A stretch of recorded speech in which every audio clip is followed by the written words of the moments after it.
जितनी उम्र लिखा कर लेकर आए हो वो उम्र तो तुम्हारी रहे। उम्र से तुम अमर हो कि नहीं हो वो बात अलग है। पर शिव पुराण की कथा कहती है कि अपने कर्म से कोई कर्म अपनी जिंदगी का ऐसा करो, किसी भूखे को भोजन कराना, प्यासे को पानी पिलाना, किसी बीमार व्यक्ति की औषधि कराना, कोई शिक्षा ग्रहण करना चाहता है उसकी शिक्षा की व्यवस्था करना, ये ऐसा कर्म है कि जिस कर्म के बल पर व्यक्ति अमर हो जाता है। वो मर भी गया तो भी लोग उसको याद करते। और मेरी जीजियों, मेरे जीजाओं, मेरी बेटियों, बेटाओं, मेरी माओं, मेरे भाई, मैं पूरे कांकेर क्षेत्र की इस कोपपुर की कथा के जितने भी श्रोता भाई बहन हैं उनको धन्यवाद देता हूं कि आप लोग शिव महापुराण के तत्व को जाने। अपने अपने घर से कोई खिचड़ी बनाकर लाया, कोई हलवा बनाकर लाया, कोई कुछ बनाकर लाया, अपने आसपास में बैठे हुए 15, 20, 25 लोगों को छोटी छोटी प्लेट में या छोटे छोटे कागज में दोने में आपने खाने को दिया। मतलब आप जानते हो कि शिव महापुराण में मुंह झूठा कराने का फल क्या होता है, ये आप जानते हो।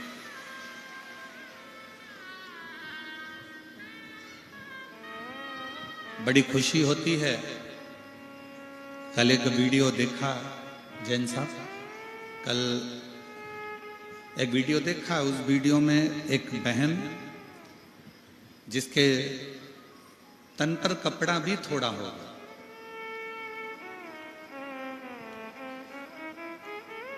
छोटा सा झोला है उसका, वो भी पन्नी का, सफेद कलर का, और वो रोड के किनारे पर खड़ी होकर कागज में निकाल निकाल कर खिचड़ी, चावल, और चावल के ऊपर कोई सब्जी डाल रही थी, लंबी लंबी फली की, वो डालकर और सबको दे रही थी। उस वीडियो पर जो कमेंट्स लोगों ने लिखे वो ये लिखे कि दान करने वाले की कोई हैसियत नहीं होती, दान करने वाले का दिल होता है। दिल।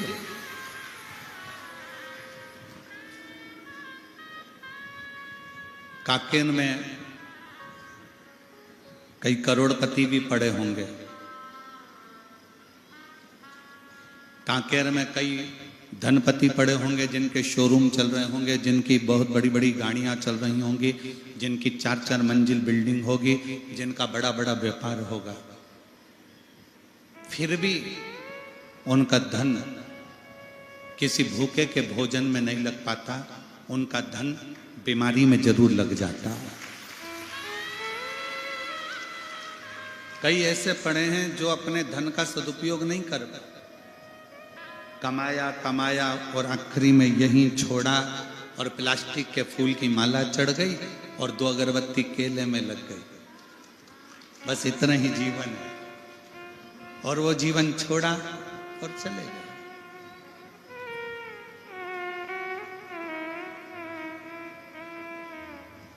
जरूरी नहीं कि आप बहुत बड़ा भंडारा करोगे तो प्रसिद्ध हो, जरूरी नहीं कि बहुत बड़ा आयोजन करोगे तो प्रसिद्ध होगे। शिव महापुराण की कथा कहती है, बन सके अपने आसपास में रहने वाला कोई बच्चा भी अगर भूखा है, उसको शिक्षा की जरूरत है, चिकित्सा की जरूरत है, तो उसको भी अगर शिक्षा, चिकित्सा या भोजन दे देते हो तो भी तुम भंडारा करने के बराबर ही हो, तो भी भंडारा करने के लिए।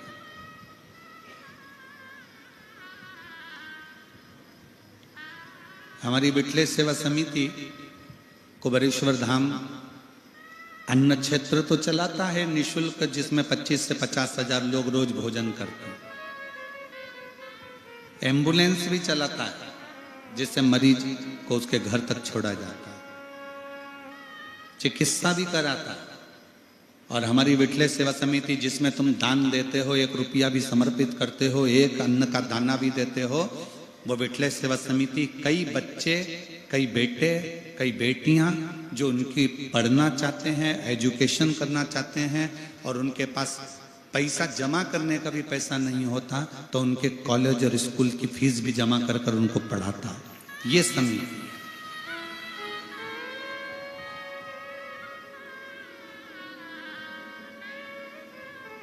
इसको प्रथमता कहता है। और मैं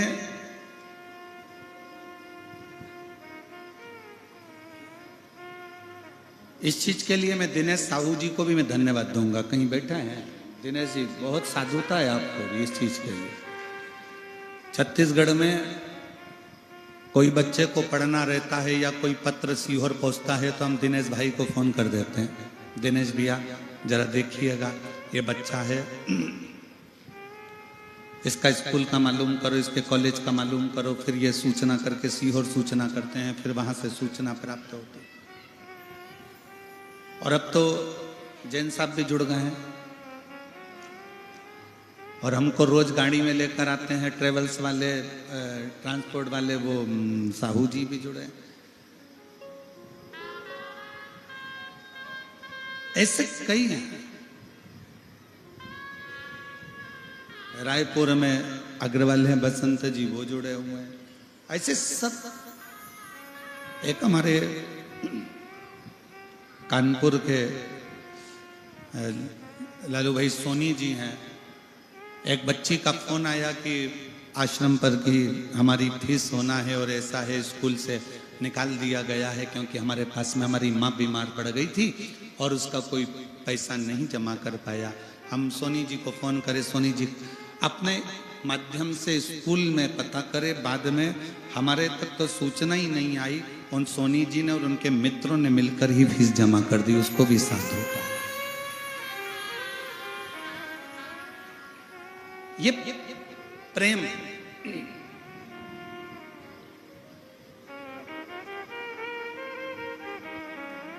जरूरी नहीं कि आप बहुत बड़ा भंडारा करेंगे तो आपकी प्रसिद्धि रहेगी।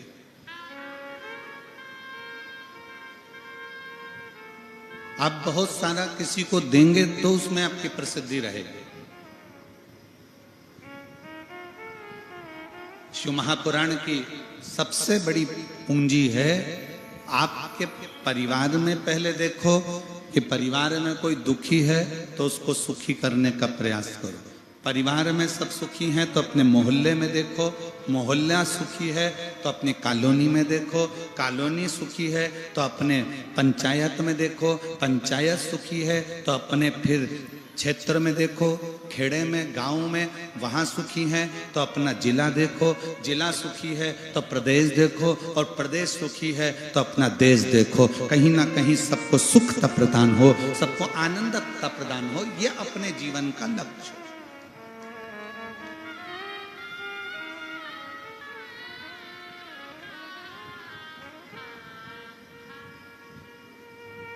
और जिंदगी मिली है, जीवन मिला है। ये मनुष्य की जो देह है, मानव का जो शरीर है, ये मानव का शरीर कोई साधारण शरीर नहीं है, बड़ा मुश्किल से मिला। ना जाने कितना कितना पापड़ बेले होंगे ऊपर जाके, तब जाकर ये मानव का शरीर मिला।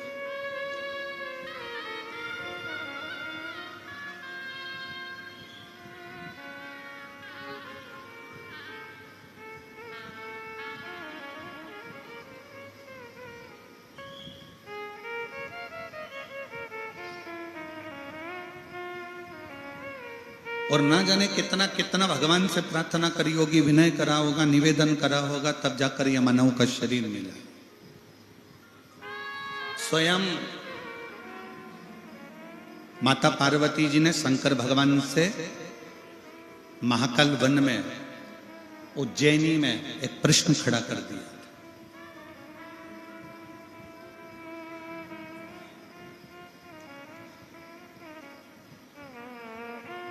माँ जगत जननी जगदम्बा ने महाकाल वन में उज्जैनी में एक प्रश्न खड़ा कर दिया था पार्वती जी कि 83,99,999 योनियां काटने के बाद ये 84 लाखवें नंबर की योनि है मनुष्य की देह, मानव का शरीर।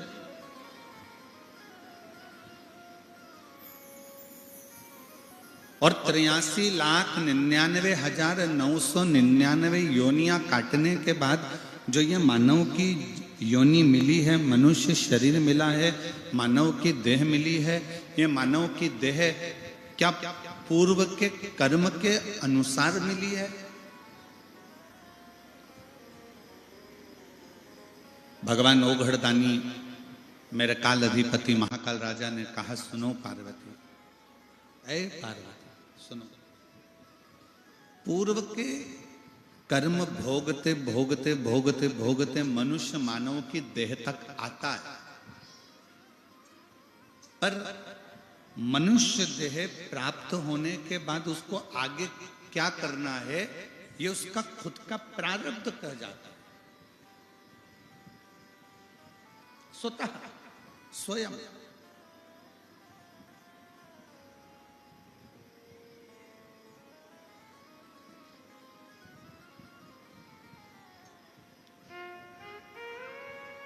कितनी माताएं बैठी हैं जो शंकर जी के मंदिर में एक लोटा जल चढ़ाती हैं? रख लो। मेरे कितने बेटे, कितनी बेटी और कितने मेरे जीजा बैठे हैं जो शंकर जी के मंदिर में एक लोटा जल चढ़ाते हैं? धन्यवाद, रख लो।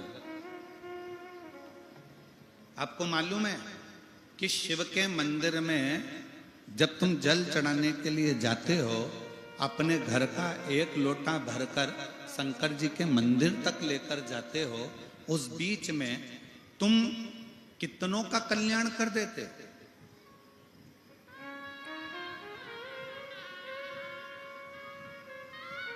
आपको मालूम है कि आप कितने लोगों का कल्याण कर रहे हो? आपको यह नहीं मालूम, दुनिया के लोगों को लगता है कि किसी पर पैसा खर्च करोगे तो कल्याण होगा। ना ना ना, किसी को कपड़ा दोगे तो कल्याण होगा, किसी को भोजन दोगे तो कल्याण होगा, किसी को वस्त्र दोगे तो कल्याण होगा, किसी को आभूषण दोगे तो कल्याण होगा, किसी को सोना चांदी दोगे तो कल्याण होगा। ना, शिव महापुराण की कथा कहती है, आप जब भरा हुआ लोटा लेकर, कलश लेकर, घर से भरा हुआ पात्र लेकर जब निकलकर मंदिर के लिए जाते हो, उतनी दूर में कोई गाड़ी वाला, कोई निकलने वाला आपके मुख का दर्शन कर लेता है, भरा हुआ बर्तन उसके सामने से निकल जाता है, तो उसका सुबह सुबह का समय शुभ हो जाता है और उसका कल्याण हो जाता है। यहां पर बुजुर्ग मेरी माताएं बैठी हैं, बुजुर्ग मेरे पितृतुल्य मेरे जीजा बैठे हुए हैं, और वो ये जानते हैं कि पुराने समय में एक नियम था, भरा हुआ घड़ा लेकर कोई स्त्री निकलती थी तो कहते हैं कि शुभ होता है। गाय अपने बछड़े को दूध पिला रही है और तुम निकल कर जा रहे हो तो शुभ होता है। सामने से अर्थी निकल कर आ जाए तो शुभ होता है। कोई माँ अपने बच्चे से स्नेह लड़ा रही है, लाड लड़ा रही है, प्रेम कर रही है अपने पुत्र से, तो वो शुभ होता है। कोई माँ अपने बच्चे को गोदी में लेकर आवे, वो शुभ होता है। ये शुभ सूचक। अब इन अपन को कहीं जा रहे हैं तो अपन किसी से तो नहीं कहेंगे कि गाय बछड़े को लेकर आ जाओ तो हमारा दिन शुभ हो जाएगा, सामने से अर्थी निकल कर चली जाए तो दिन शुभ हो जाएगा। नहीं, अपन किसी को नहीं कहते, पर शिव तत्व कहता है, शंकर की कथा कहती है, जब हम एक लोटा जल लेकर जब हम चलते हैं, एक लोटा जल लेकर जब हम अपने घर से निकलते हैं, कोई कहीं जा रहा होता है, किसी कार्य के लिए जा रहा होता है, तो उसका कार्य अपने आप शुभ हो जाता है।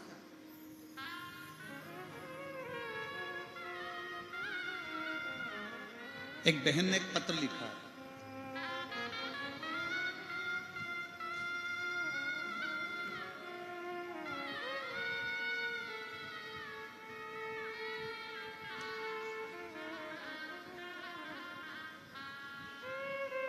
मैं चंद्र प्रकाश कुलदीप, मेरा मोबाइल नंबर ये है। कहीं बैठे हो तो हाथ हिला सकते हैं। चंद्र प्रकाश कुलदीप, अगर कहीं बैठे हो तो हाथ हिलाएंगे। आप ही हैं? आ जाइए, एक बेलपत्र ले जाना, आ जाओ। चंद्र प्रकाश कुलदीप मेरा नाम है, मेरा मोबाइल नंबर ये। मैं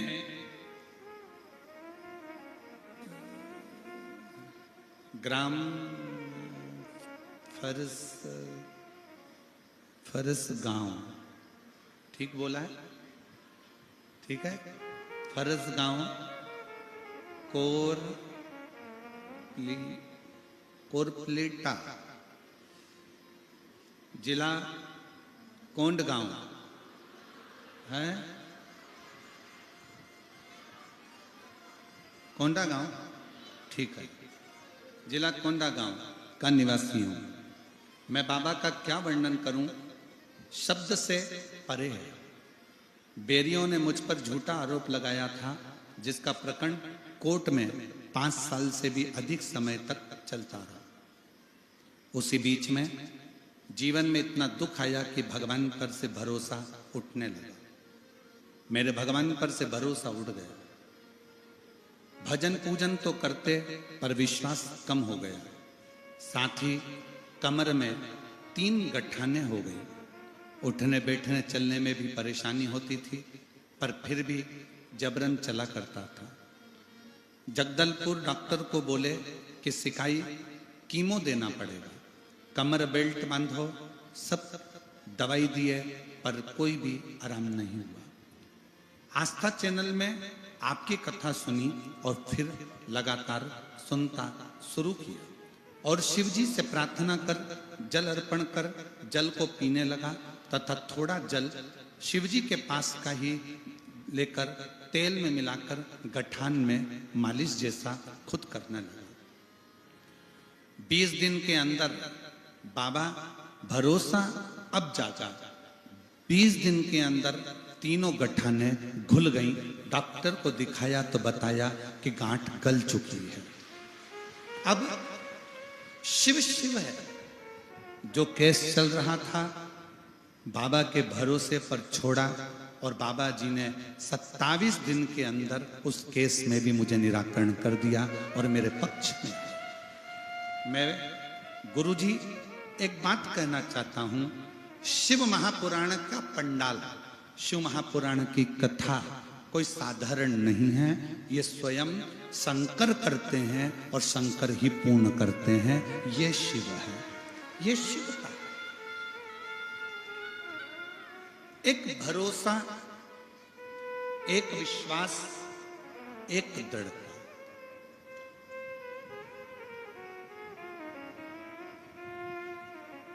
और आज फिर कहूंगा, इस व्यासपीठ के माध्यम से जितने शिव भक्त इस कथा को सुन रहे हैं, तीनों पंडालों में पांव रखने की जगह नहीं है। पीछे के टेंट, साइड के टेंट जितने लगाए गए हैं यजमान ने, सब भरे पड़े हुए हैं और कई लोग बाहर धूप में भी खड़े हुए हैं। कई लोग।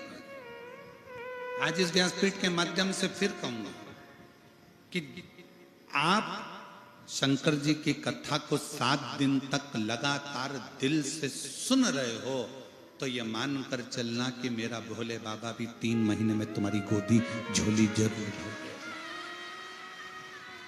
भरेगा।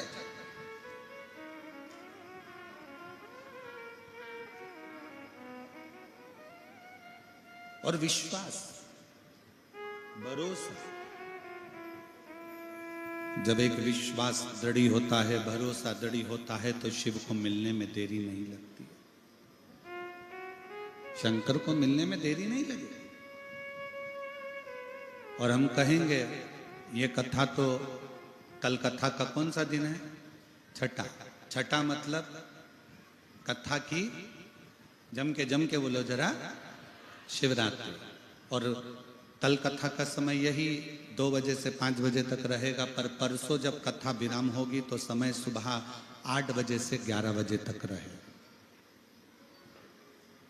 और हमारा एक निवेदन प्रशासन से निवेदन रहेगा कि कल की कथा के बाद में रात्रि को जो श्रोता भाई बहन सुबह की कथा के लिए आते हैं, हमारा निवेदन प्रशासन से, यहाँ के कलेक्टर महोदय, SP, SSP, IG, DIG, commissioner, SDM, tehsildar, यहाँ के सभी पदाधिकारियों से है कि कल कथा होने के बाद में कल जो रात्रि का जो दिन होता है, कल की रात्रि का, कई शुभभक्त रात को सफर कर कर आते हैं। तो निवेदन इतना सा है कि कल रात को जो गाड़ियां आए वो बहुत दूर ना रोकी जाए, जिससे किसी को कोई तकलीफ ना हो, नजदीक तक लेकर आए।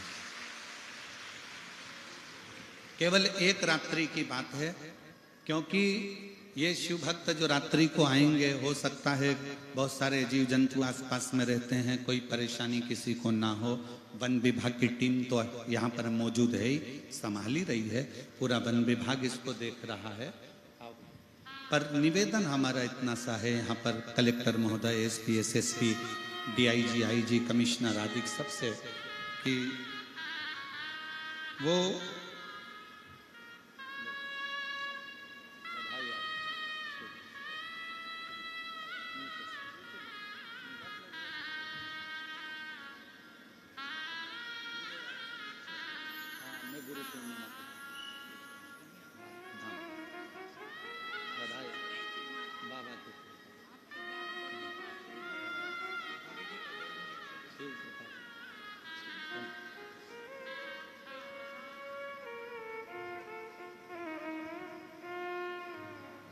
डॉक्टरों ने ना जाने कौन कौन सी बीमारी इस बेटे को बता दी थी, सिकाई तक का बोल दिया था इस बेटे को, पर दूसरी जब जांच कराई गई तो पूरी गठाने इस बच्चे की गल गई। एक बार जोरदार ताली बजाएं इस बेटे को। तो मेरा निवेदन यहाँ के कलेक्टर महोदय, एसपी, आईजी, डीआईजी, एसडीएम आदि से कि एक दिन, वैसे आप लोगों ने बहुत सुंदर व्यवस्था यहाँ के प्रशासन ने संभाली है, एक बार प्रशासन के लिए जोरदार ताली बजाए। बहुत बहुत सारा। तो निवेदन कि कल का रात्रि के जो भक्त आने वाले हैं, उन भक्तों को नजदीकता तक गाड़ियां आए और उनको कोई परेशानी ना हो, जिससे सुबह 8 बजे से 11 बजे तक परसों की कथा होकर सब अपने अपने गंतव्य की ओर चले। शिव तत्व और दिल से सुनो। ये कथा तो 7 तारीख को विराम हो जाएगी।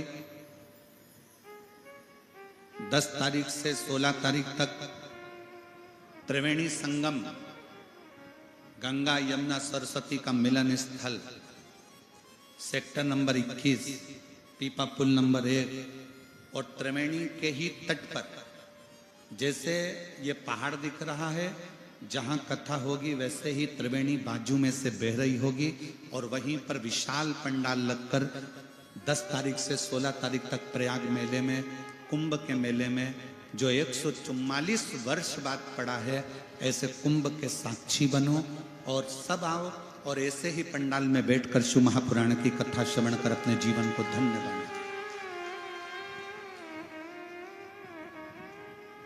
बाद में मौका नहीं मिलेगा।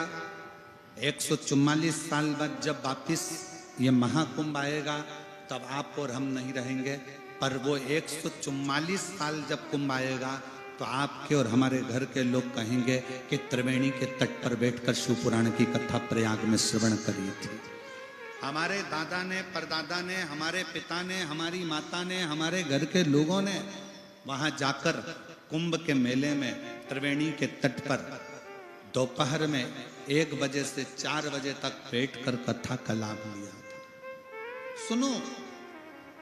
और पूरे कानपुर वालों से, लखनऊ वालों से, प्रयागराज वासियों से और आसपास के जितने भी उत्तर प्रदेश वासी, उनसे भी निवेदन है, ये मौका बार बार नहीं मिलेगा। आओ और शिव महापुराण की कथा त्रिवेणी के संगम पर 7 दिन सुनकर अपने जीवन को धन्य बनाओ। साथ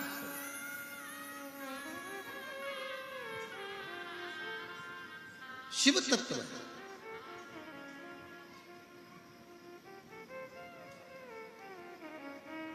पार्वती जी शिव जी से कहती हैं कि मनुष्य देह मिली मानव का शरीर मिला, और ये मानव का शरीर जीव के कल्याण। तो कई लोग कहते हैं कि हम किसी का क्या भला कर सकते हैं। आप एक लोटा जल अगर मंदिर में चढ़ाने के लिए जा रहे हो, एक लोटा जल लेकर शंकर के मंदिर जा रहे हो, तो ये मान कर चलो कि तुमको जो देख रहा है, लोटा भरकर जब मंदिर तक जाओगे, मंदिर से वापस आओगे, जितने लोग आपका दर्शन करेंगे उनका मंगल कार्य अपने आप होगा, उनके कार्य में सफलता अपने आप मिलती चली जाएगी। शिव महापुराण की विद्येश्वर संहिता कहती है, शिव महापुराण की विद्येश्वर संहिता कहती है कि श्री शिवाय नमस्तुभ्यम। बोलने वाले का मात्र मुख का दर्शन करते हैं तो हमारे सारे पाप समाप्त हो जाते हैं, हजारों अश्वमेध यज्ञ का फल प्राप्त हो जाता है। तो जरा विचार करो, जो लोटा भरकर जल चढ़ाने जा रहा होगा, लोटा भरकर जो पानी लेकर शिव मंदिर के लिए जा रहा होगा, दिल से श्री शिवाय नमस्तुभ्यम बोलता बोलता जा रहा होगा, वो ना जाने कितने कितने जीवों का कल्याण करता जा रहा होगा, कितने जीवों का कल्याण। एक पत्र है,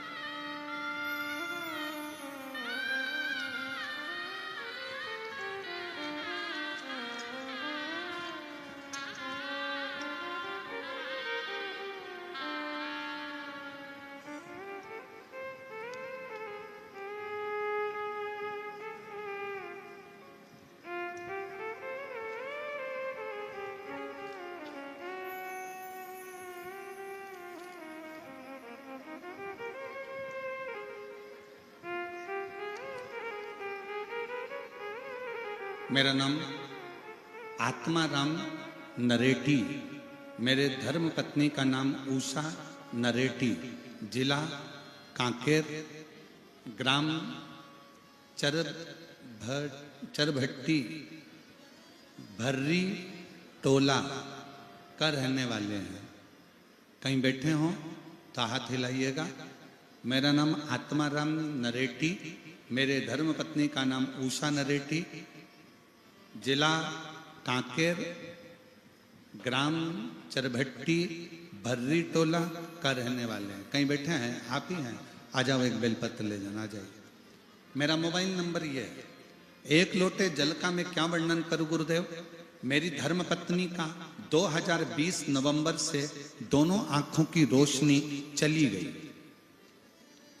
दोनों आंखों की रोशनी मेरी धर्म पत्नी की 2020 में चली गई। दोनों आंखों से दिखना बंद हो गया। मैंने अपने धर्म पत्नी का उपचार के लिए कांकेर, धमतरी, रायपुर डॉक्टर को दिखाया।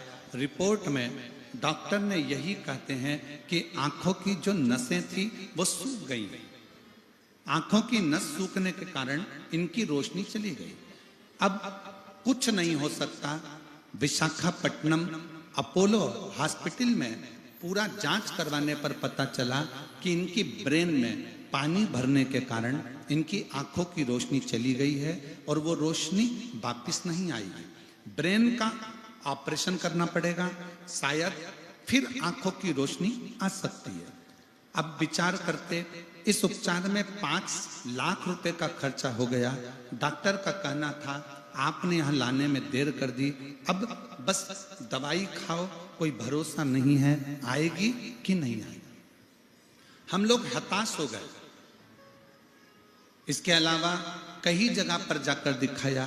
केंद्रीय रिजर्व पुलिस बल में कार्यरत था मेरा लड़का मनीष कुमार नरेटी, उसने भी हमारे माँ की खूब जांच कराई पर कोई असर नहीं आया। एक लड़की लक्ष्मी नरेटी है, 3 माह छुट्टी लेकर माँ का उसने खूब सेवा करी, फिर भी कोई असर नहीं दिखा।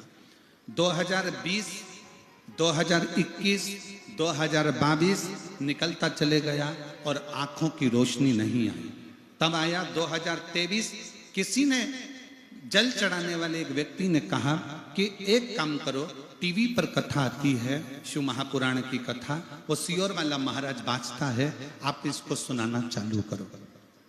पत्नी के कानों में टीवी की आवाज तेज कर वॉल्यूम तेज कर छोड़ देते।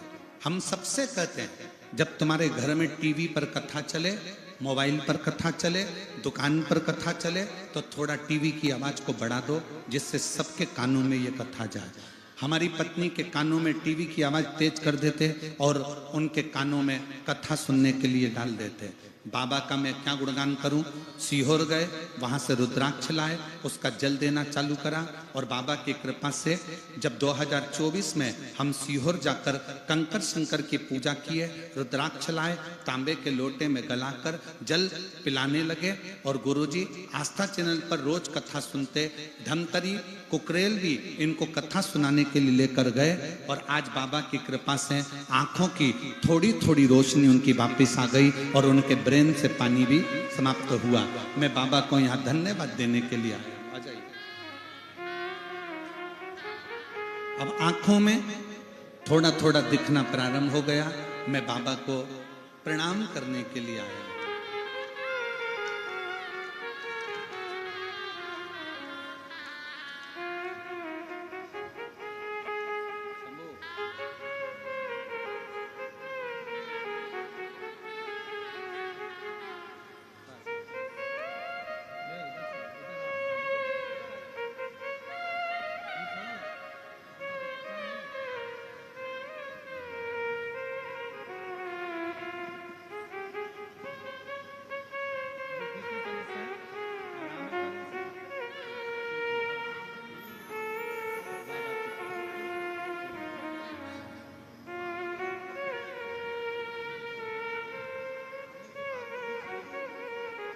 भैया कह रहे हैं आप पुलिस में, सीआरपीएफ में मेरी नौकरी थी। 2020 में आंखें चली गईं। 2020-2021 तक पलंग से उठती नहीं, दीवार पकड़ पकड़ कर चलती, कुछ दिखता नहीं था। 2024 में शिव की कृपा से 2 पंडाल में कथा सुनवाई और बाबा के धाम कुबेरेश्वर दादा के धाम जाकर कंकर शंकर की पूजन करी। अब आंखों में रोशनी वापिस आई है, थोड़ा थोड़ा दिखना प्रारंभ हुआ और अब टीवी भी देख लेती हैं, लोगों को समझ भी लेती हैं, दूर से चेहरा भी थोड़ा समझ में आ जाता है और थोड़ा थोड़ा दिखना प्रारंभ हो गया। एक बार जोरदार ताली बजा।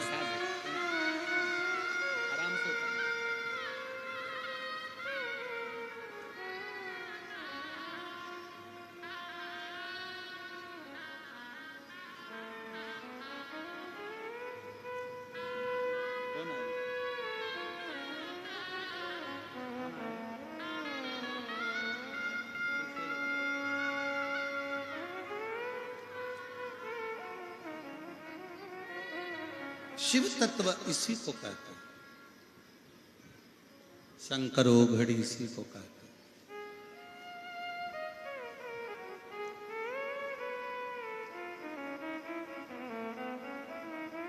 और जब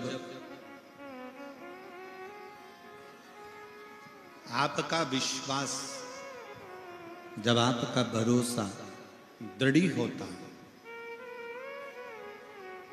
विश्वास की दृढ़ता जब पूर्ण होती है, तब शिव कृपा जरूर करते।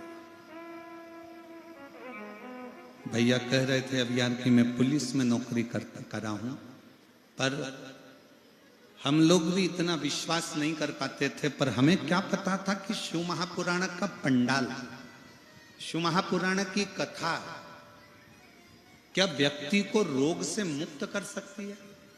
देखिए, डॉक्टर शंकर का एक रूप होता है। हम हमेशा अपनी कथा में वर्णन करते हैं कि तुम्हारे को शरीर में कष्ट है, बीमारी है, रोग है, तकलीफ है, सबसे पहले अगर कोई बीमारी का लक्षण नजर आता है तो अपने नजदीकी हॉस्पिटल में जरूर जाओ, अपने नजदीकी हॉस्पिटल में जरूर पहुंचो।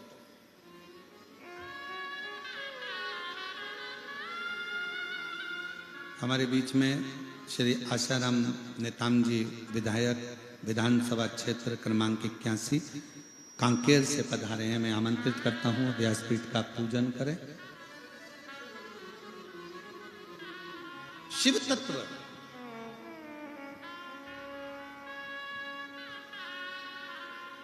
शंकर ओखड़ी दयालु दातार शिव की कृपा कर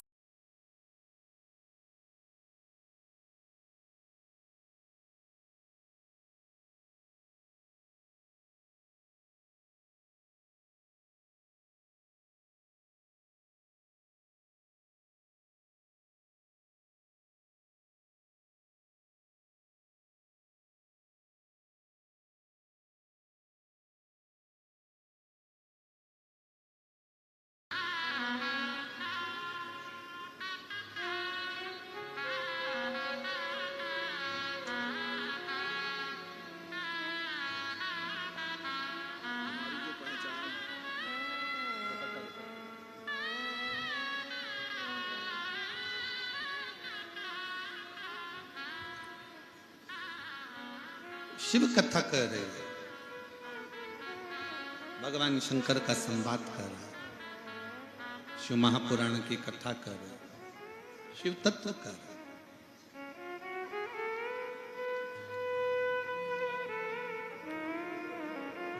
शिव महापुराण की कथा कहती है, शिव पुराण वर्णन।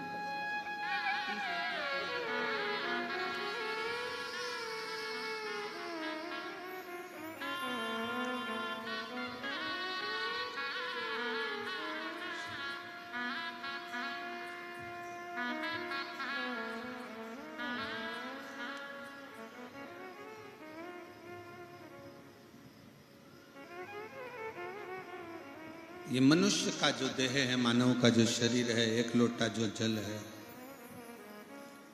वो कहीं ना कहीं किसी ना किसी रूप में सबका हित कर रहा है। आप किस भरोसे पर,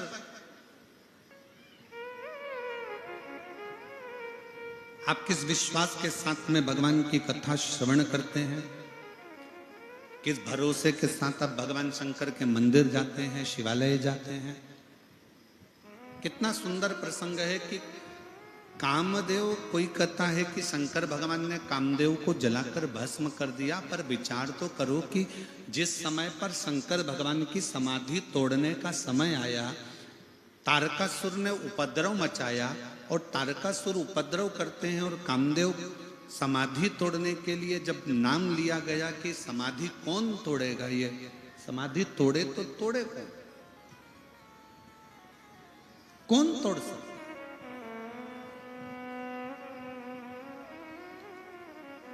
इंद्र से कहा, आप क्या शंकर जी की समाधि तोड़ सकते हो? इंद्र ने कहा नहीं। भगवान नारायण से पूछा गया, क्या आप शिव जी की समाधि को तोड़ सकते हो? नहीं। ब्रह्मा जी से कहा गया, आप शंकर जी की समाधि तोड़ सकते हो? नहीं। 33 कोटि देवी देवता एक जगह पर एकत्रित हो गए, सबकी मीटिंग चालू हो गई, सब बैठ गए, सब बैठकर बातें करने लगे।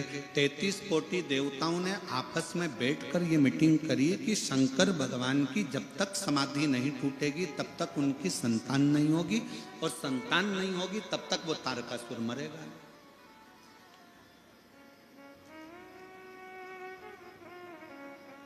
तारकासुर को मारने के लिए शंकर भगवान की समाधि को तोड़ना जरूरी है, पर तोड़ेगा कौन? देवताओं ने मना कर दिया कि हम नहीं तोड़ सकते, हमारी सामर्थ्यता नहीं, हम नहीं तोड़ सकते। ये हमारी सामर्थ्यता नहीं कि हम समाधि को तोड़ दें। सारी सभाओं में रति के पति कामदेव बैठे हुए थे, सारी सभा में रति के पति कामदेव बैठे हुए थे, और रति के पति कामदेव हंसकर मुस्कुराकर बोले, केवल शंकर भगवान की समाधि तोड़ना, केवल शिव की समाधि?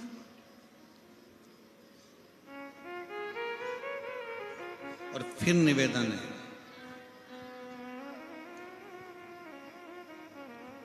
जो नजदीक में होता है ना, वो परख नहीं कर पाता। जो नजदीक में होता है ना, वो परख नहीं कर पाता।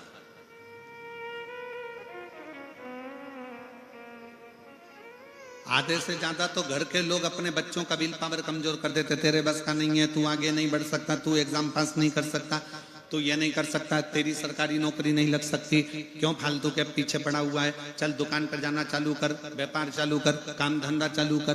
बल्कि अपने घर के बच्चों का विल पावर मजबूत करिए और अपने घर के बच्चों से कहो, भले जंगल में रहते हैं, भले अपन कहीं पर भी निवास कर रहे हों, भले अपना कामकाज ज्यादा नहीं है, पर मुझे विश्वास है बेटा, तू एक ना एक दिन नाम रोशन जरूर करेगा, कर मेहनत, अपनी लगनता से काम, तू अपनी लगनता से काम कर, एक दिन तू नाम रोशन जरूर करेगा। तो ये निश्चित है, आपका दिया गया संस्कार, आपका करी हुई मेहनत और आपका किया गया वचन आपके बच्चों को जब आप बल दोगे तो एक दिन अच्छा काम करेगा, तू एक दिन अच्छा कर सकता है, तुझ में वो बल है तो सब कुछ कर सकता है। तू डॉक्टर भी बन सकता है तो तू इंजीनियर भी बन सकता है, तू कलेक्टर भी बन सकता है तो एसपी भी बन सकता है। तुझ में वो बल है, कर मेहनत, पढ़ाई कर, मेहनत को 4 गुना बढ़ा, अच्छा काम कर, देख फिर तू एक ऊंचे सिंहासन पर बैठेगा। जब हम अपने बच्चों को बल देते हैं, अपने बच्चों को आगे बढ़ाने की सक्षमता प्रदान करते हैं, तो एक दिन उस घर का बच्चा अपना नाम रोशन जरूर करता है, जरूर। अब पहले से ही आपने विचार कर लिया तेरे बस का। एक पत्र है, देखिए,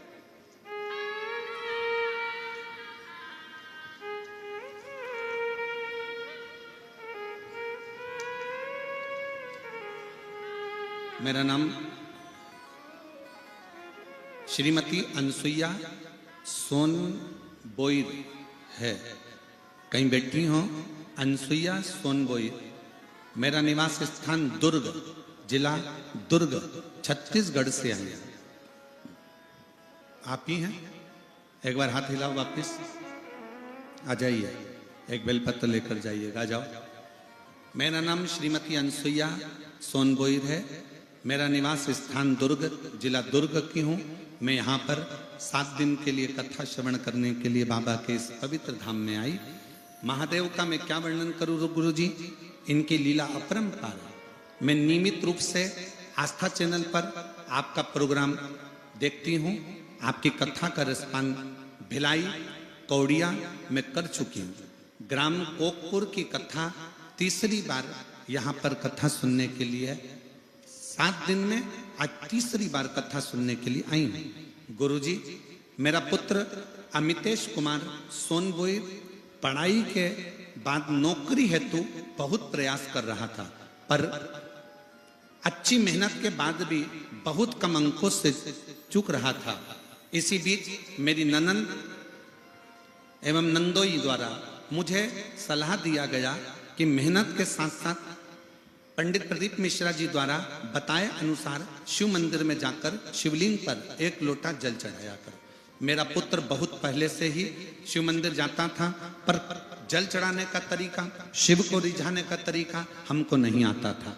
मेरे बेटे को मैंने कहा, तू हिम्मत मत हारना, चौगनी मेहनत कर और अब की बार बेलपत्री पर शहद लगाकर एग्जाम देने जा। मैं बाबा को धन्यवाद देने के लिए आई हूँ। आज मेरा बेटा शिक्षक बन गया और सरकारी स्कूल में शिक्षक बनकर बच्चों को पढ़ा रहा है और गवर्नमेंट टीचर बन गया है। मैं बाबा को यहाँ पर नमन करने के लिए आई हूँ। अनसुईया सोनबोईर दुर्ग से।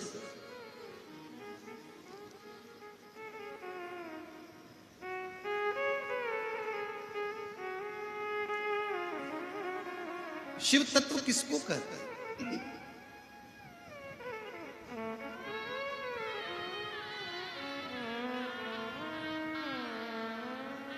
जब आपकी मेहनत, आपका परिश्रम,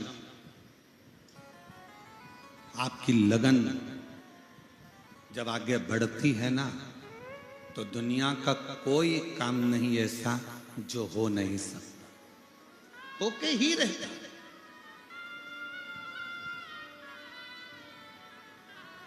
अब व्यक्ति पहले से ही सोच ले, मेरे बस का है ही नहीं, मेरे बस का है ही नहीं, मेरे बस का है ही नहीं। शिव महापुराण की कथा सुनने के लिए आए, एक बात बहुत अच्छे से याद करना, बहुत ध्यान देना। भारत की भूमि के, विश्व के जितने डॉक्टर हैं वो शंकर का एक रूप है। शरीर में रोग आया, बीमारी आई, तकलीफ आई, सबसे पहले अपने प्राथमिक उपचार केंद्र में जाओ, डॉक्टर को दिखाओ, नजदीकी डॉक्टर को दिखाओ, हॉस्पिटल में जाकर जांच कराओ, हॉस्पिटल में जांच करवाइए, डॉक्टर को दिखाइए। पर एक चीज और शिव महापुराण की कथा कहती है कि डॉक्टर को दिखाते दिखाते अपनी बुद्धि को कमजोर मत करना, अपने विवेक को कमजोर मत करना। ये मत सोचना शरीर में गठान हो गई तो हो सकता है कि मुझे कैंसर जैसा रोग हो गया होगा, हो सकता है बड़ी बीमारी हो जाएगी, मेरी किडनी ने काम करना बंद कर दिया, मेरे लीवर ने काम करना बंद कर दिया, तो हो सकता है मुझे डायलिसिस पे जाना पड़े, मेरा शरीर बेकार हो जाए। अच्छा सोचो, पॉजिटिव सोचो। गठान भी हो गई ना, कोई बात नहीं, अगर गठान हुई है तो मैं शंकर जी को 1 लोटा जल चढ़ाती हूं, यह भी गारंटी है कि मुझे बड़ा रोग हो ही नहीं सकता।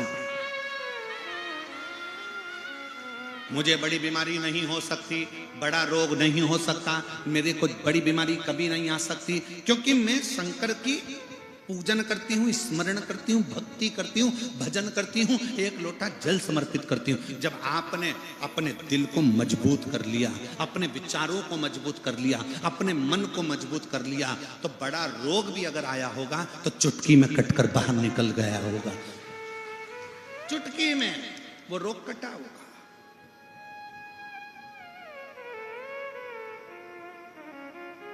कल एक पत्र पढ़ा था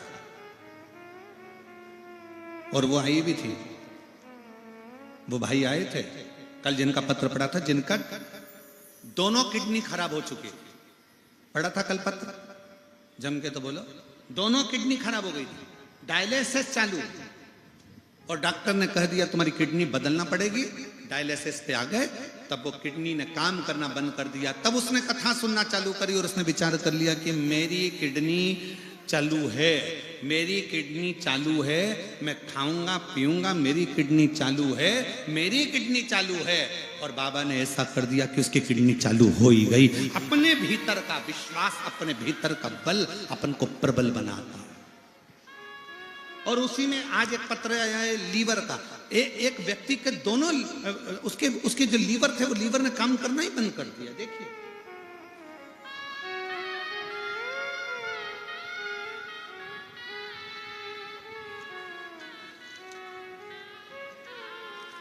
मेरा नाम, तुम पढ़ के बताओ जरा क्या लिखा है, हम थोड़ा गड़बड़ पड़ जाए तो। मेरा नाम पढ़ो जरा।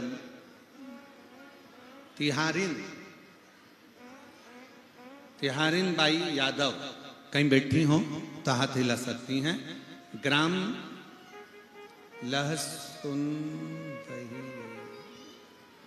लहसुन वही, तहसील नगरी, जिला धमतरी की निवासी हूं। कहीं बैठी हो तो हाथ हिला सकती हैं। आप ही हैं? आ जाओ, एक बेलपत्र ले जाना, आ जाइए। मेरा लीवर 2008 में, मेरा लीवर 2008 में पूरा खराब हो गया। मेरे लीवर ने काम करना बंद कर दिया। अब जरा देखिएगा कौन सा सन चल रहा है, 2025। खराब कब हुआ था? 2008।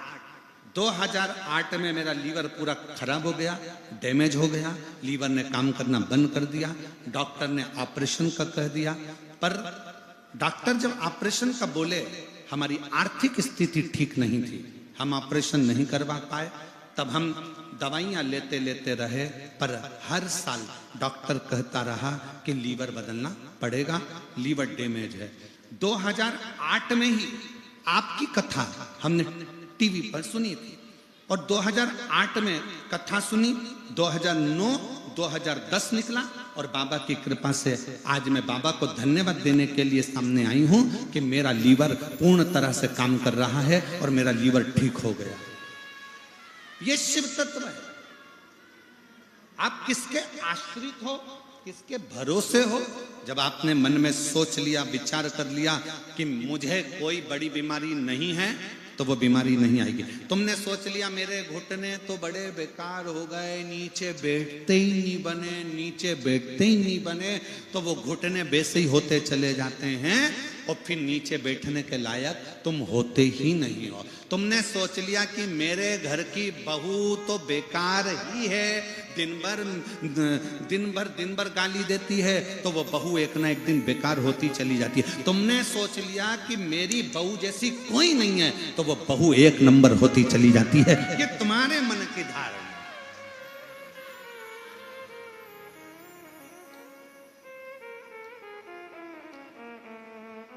ये तुम्हारे विचारों की धारणा।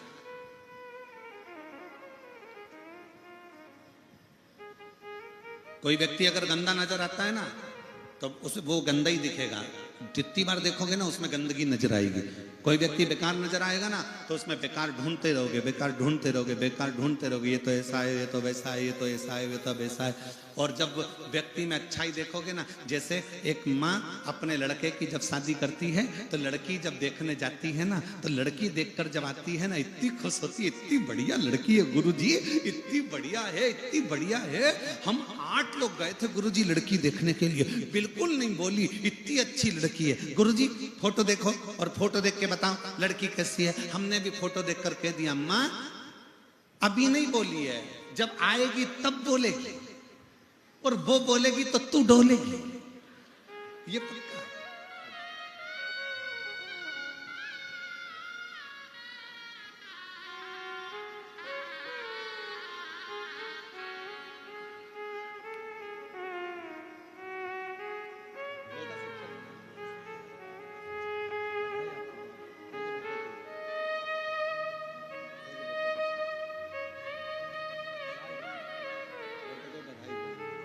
एक बार जोरदार ताली बजाओ।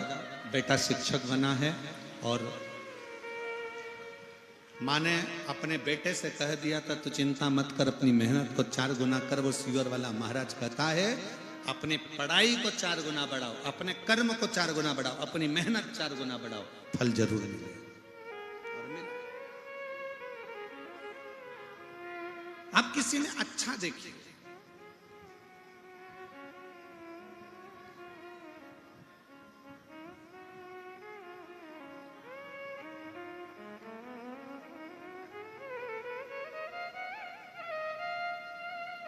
एक बात आप लोगों से पूछें, उत्तर दोगे क्या? कांकेर वाले कोकपुर वाले जम के तो बोलो जरा, ठीक है।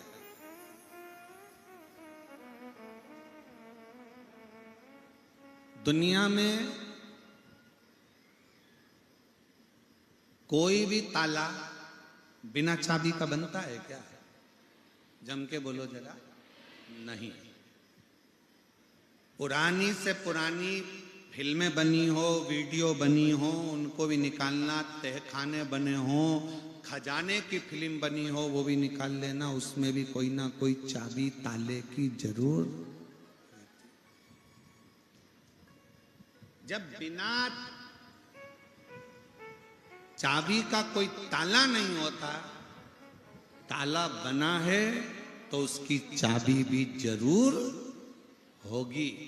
उसी तरह जिंदगी में अगर समस्या आई है तो उसकी चाबी शिव पुराण में जरूर होगी, ये निश्चित। प्रत्येक ताले की चाबी होती है तो प्रत्येक समस्या का हल एक लोटा। अच्छा, कई लोगों ने कहा गुरुजी आप कहते हो कि प्रत्येक ताले की चाबी होती है और आप तो कहते हो सारी समस्या का हल एक लोटा जल, तो एक लोटे में सारी समस्या। हमने कहा चाबी का गुच्छा ही लोटा है, एक ही गुच्छे में सारी चाबी डली हुई है।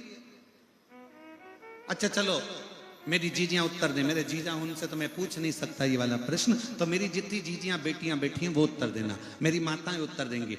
तुम्हारे घर में हल्दी है, मिर्ची, नमक, धनिया, गरम मसाला, हींग, जीरा, राई, ठीक है। सबके डब्बे अलग अलग है ना, कि सबको मिला के रख दिया? सबके डब्बे अलग अलग हैं, पर डब्बे भले अलग अलग हैं, पर मेरी माता इतनी चतुर होती है कि वो डब्बा रोज नहीं खोलना पड़े, इसलिए एक मसालदानी रखती है, उसमें छोटे छोटे खन होते हैं, उसमें हल्दी मिर्ची सब भर लेती है, छोटी सी चम्मच डाल लेती है, उसका ढक्कन ढका रहता है। बोलो है कि नहीं? जम के बोलो जरा, है ना? बस वो छोटी सी मसालदानी में सारा मसाला है, अलग से डब्बे खोलने की जरूरत नहीं है। जो मसाला चाहिए मसालदानी खोलो, सब मसाले एक साथ मिल जाते हैं। उसी तरह शिव महापुराण वो मसालदानी है जिसमें सारा मसाला है, जब खोलो कुछ ना कुछ मिल जाता। बीमारी आ गई, शिव महापुराण का बेलपत्र वाला प्रयोग करो। तकलीफ आ गई, पुष्प वाला प्रयोग करो। शरीर का रोग आया, चर्म रोग आ गया, आम के पत्ते का एक पत्र है, एक महिला को चर्म रोग हो गया, सोराइसिस की बीमारी हो गई, जिस बीमारी में शरीर की फुकड़ियां निकलती हैं, जिस बीमारी में पूरे शरीर की खाली खाल निकलती रहती है, चर्म रोग हो गया। पत्र पत्र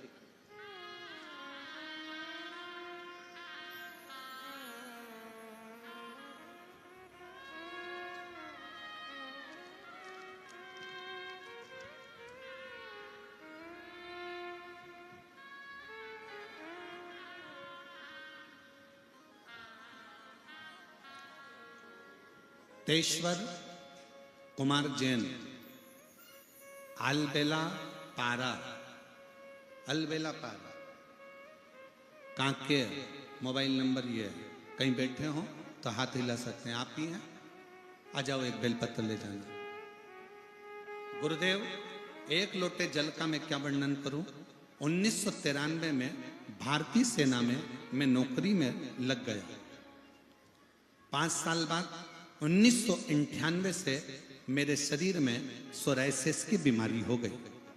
कौन से वर्ष में हुई? 1900, पढ़ के बताओ जल्दी से, 1998। अभी क्या चल रहा है? 2025। 1998 में मेरे को शरीर में सोराइसिस की बीमारी हो गई, पूरे शरीर की खाल निकलना प्रारंभ हो गई, बड़े तकलीफ में आ गए।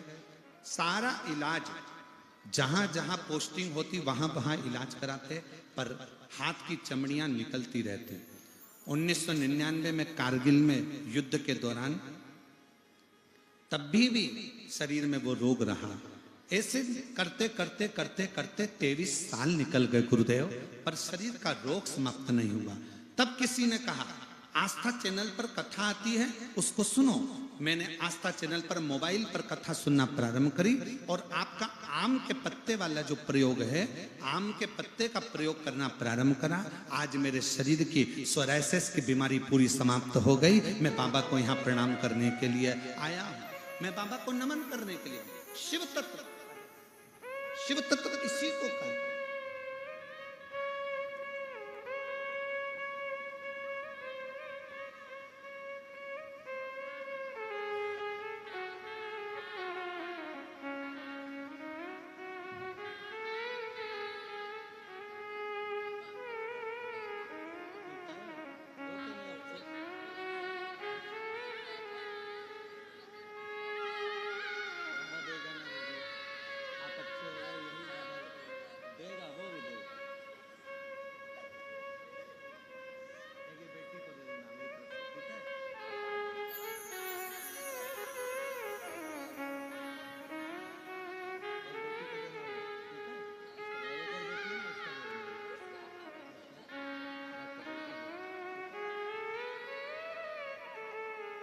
लीवर पूरा डैमेज हो गया था 2008 में, और बाबा की कृपा से लीवर ने काम करना प्रारंभ करा। एक बार जोरदार ताली बजाकर साधुता दीदी के लिए।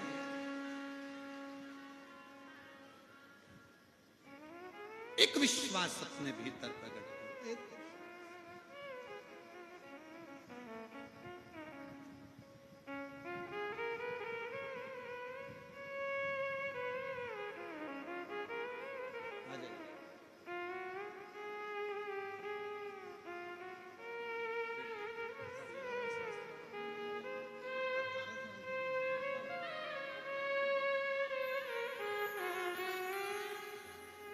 सोराइसिस का बीमारी हो गया था सन 98 से, और सालों साल वो बीमारी रही। डॉक्टर एक ही बात कहते थे कि ये बीमारी कभी नहीं जाती है, पर भैया आज पूर्ण तरह से स्वस्थ हुए हैं। एक बार जोरदार ताली बजाएं। साधु शिव तत्व शंकर काल के पंजे से है मां बचाओ।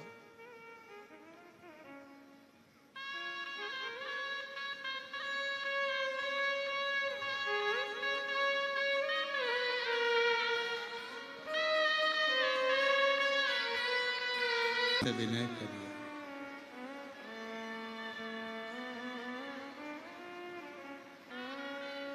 जहां भी जगह मिले बैठकर बाबा को हृदय से प्रार्थना करिएगा, दिल से निवेदन करिएगा, विनय करिएगा।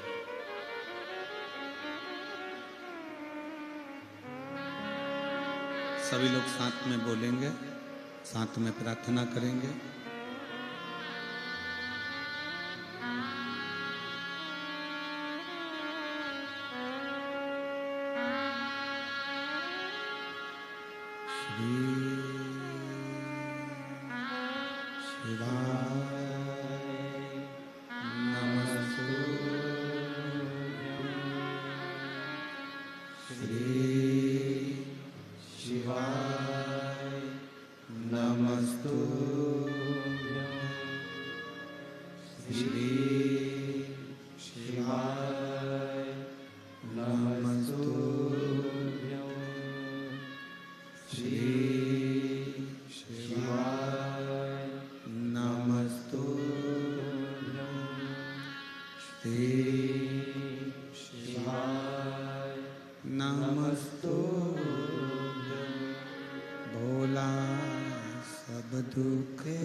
भगवान देवाधिदेव महादेव, भगवान शिव, ओगड़दानी, त्रिकालदर्शी, कैलाशी, विनाशी शंकर की कथा कर रही है, शिव तत्व कह रहा है। शिव महापुराण की कथा वर्णन कर रही है।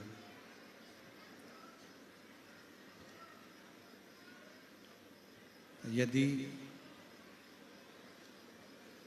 ताला बना है तो उसकी चाबी भी जरूर बनी है। यदि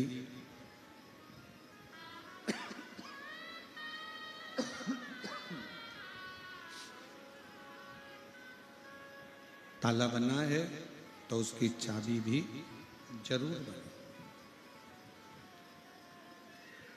और यदि कोई समस्या जीवन में आई है तो उसका हल भी शिव महापुराण की कथा में जरूर है।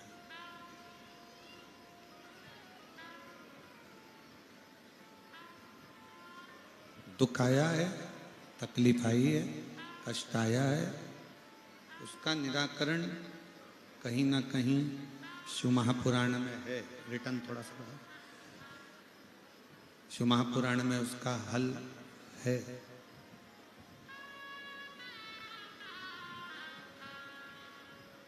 बस थोड़ा सा इंतजार, परमात्मा को पाने की एक ललकता,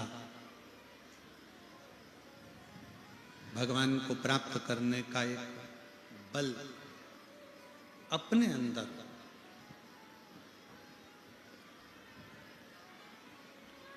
और शिव महापुराण की कथा एक बड़ी सुंदर बात कहती है, अपने हृदय में उतारिएगा कि दुनिया में सब कुछ हार जाए ना चले। शिव महापुराण की कथा कहती है दुनिया में सब कुछ हार जाए चलेगा, पर अपना विश्वास, अपना आत्मविश्वास कभी हारना नहीं चाहिए, तो वापिस प्राप्त हो सकता है। जो गया हुआ है ना, उसको वापिस पाने का तरीका है हमारे विश्वास, हमारा भरोसा।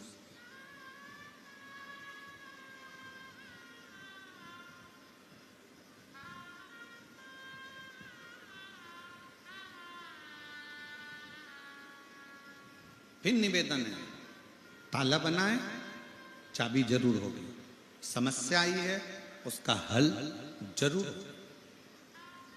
आज क्यों पूरा विश्व, पूरा देश, पूरा भारत ही नहीं पूरा विदेश भी शिव महापुराण की कथा को सुनता है?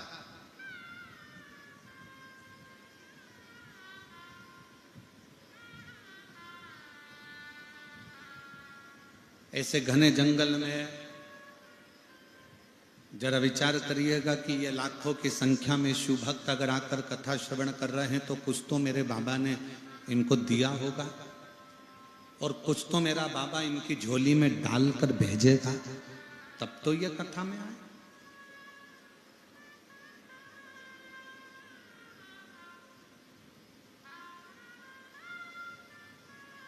कल हमने कथा में कहा था कि किसी नदी के तट पर मंदिर है, शिवालय है, कथा चल रही है, तो उसका फल हजारों हजार गुना प्राप्त होता है। कोकपुर में अगर ये कथा चल रही है, नदी के तट पर हो रही है, तो इसका भी फल मिलेगा। और जो प्रयागराज में कथा सुनने त्रिवेणी के घाट पर आ रहे हैं, वो ये सोच कर आना कि ना जाने शंकर भगवान तुम्हें क्या क्या देकर भेजेगा, ये वही जान सकता है। ये उसके ऊपर है।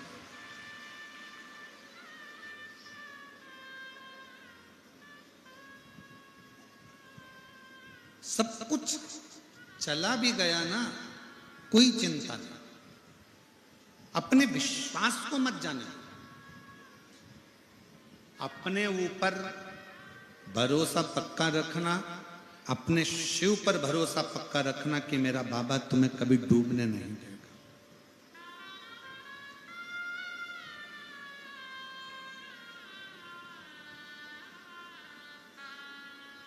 मैं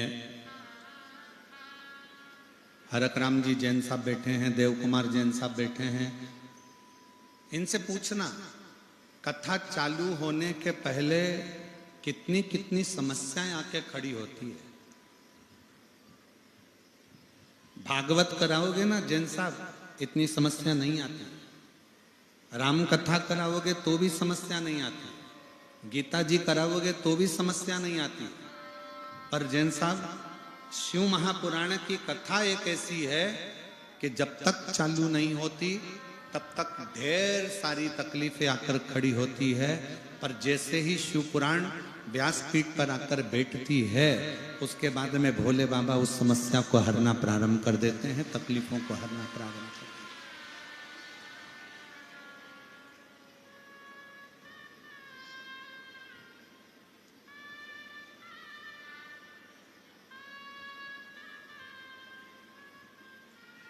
उत्तर प्रदेश में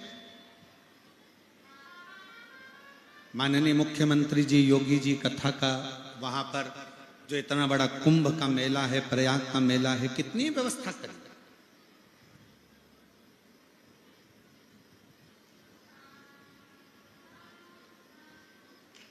अब इतनी लाखों करोड़ों पब्लिक के लिए व्यवस्था करना कोई सहज है क्या? और कोई एक बार आकर यहाँ कोकपुर वाले जैन साहब से भी पूछना कि इतनी बड़ी व्यवस्था करने के लिए कितना कितना बल लगाना पड़ता है, कितनी कितनी व्यवस्थाएं करना पड़ती है।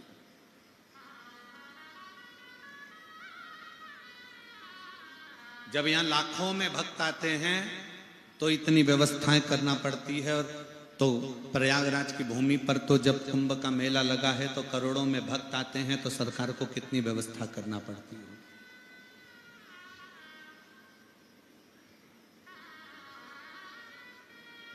और दुनिया में सबको संतुष्ट करना भी कठिन है। यहाँ जितने लोग आए ना, हम सोचें कि सब संतुष्ट हो जाए तो कठिन है। पर एक बात कहूंगा इस व्यासपीठ के माध्यम से कि मेरे कांकेर क्षेत्र के कोकपुर के और जितने भी शिव भक्त टीवी पर कथा सुन रहे हैं, मोबाइल पर सुन रहे हैं, उन सबको साधुवाद देता हूं कि आप लोग कथा में व्यवस्था देखने के लिए नहीं आते हो, आप लोग कथा में केवल शिव को पाने के लिए आते हो और शंकर की भक्ति लेने के लिए, केवल शिव भक्ति।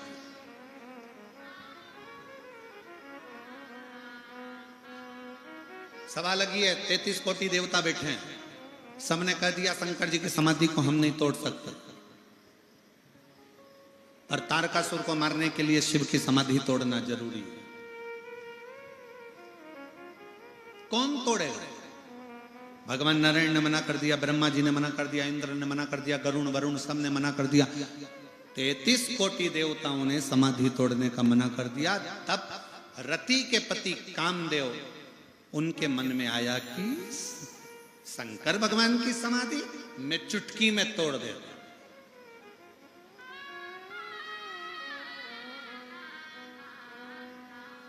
चुटकी। और ये बड़ा विचित्र है, बहुत सावधान होकर सुनिएगा, बहुत सावधान होकर। दूर के ढोल, जम के बोलो जरा, दूर के ढोल सुहावन। शंकर भगवान कौन है कामदेव के? कामदेव के शंकर भगवान कौन लगते हैं? साधु भाई। शिव जी हैं सती के पति, कामदेव है रति के पति।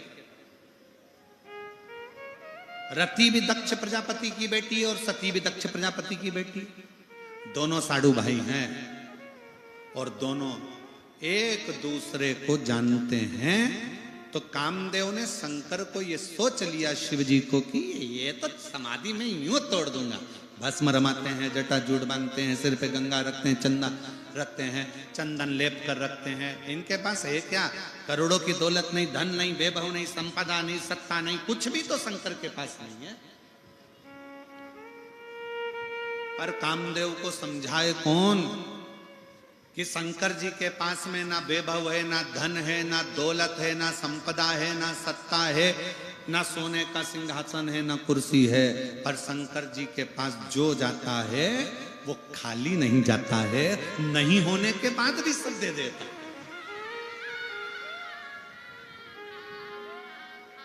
शिव जी के पास कुछ भी नहीं है, फिर भी किसी को खाली नहीं भेजते।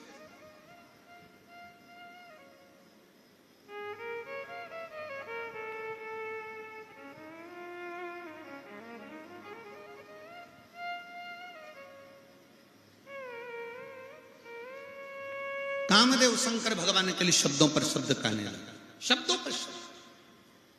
एक नौकरी संसार में ऐसी है जिसकी तनख्वाह नहीं देना पड़ती है, और पर नौकरी करने वाला समय पर करता है, ड्यूटी पूरी निभाता है, टाइम टू टाइम निभाता है। वो कौन सी नौकरी है? उत्तर दो जल्दी से, बोलो रे कांकेर वालों। दुनिया में एक नौकरी ऐसी है जिसकी तनख्वाह नहीं देना पड़ती है, और ड्यूटी करने वाला समय टू समय, टाइम टू टाइम ड्यूटी करता है, रात दिन जाकर ड्यूटी करता है, और उसकी तनख्वाह किसी को देना नहीं पड़ती है। बोलो वो कौन सी नौकरी है? जल्दी बोलो, उत्तर दो रे कांकेर वालों। कौन बनेगा करोड़पति? उत्तर दीजिए जल्दी से। कौन सी नौकरी है जिसकी तनख्वाह नहीं देना पड़ती है? कौन सी नौकरी है जो टाइम टू टाइम करना पड़ती है? कौन सी नौकरी है जो दिन रात करी? क्या बोल रहे हैं? पत्नी की? हे रे भगवान, श्रीमती की नौकरी करने लगा, उसकी तनख्वाह नहीं देना पड़ती। अच्छा सुनने तो दो वो जीजी क्या बोल रही है। हाँ बोलो जीजी। ना ना ना ना ना, वो कौन सी नौकरी है जिसकी तनख्वाह नहीं देना पड़ती है और नौकरी करने वाले को टाइम टू टाइम जाना पड़ता है, ड्यूटी पूरी करना पड़ती है? वो है निंदा की नौकरी, चुगली की नौकरी।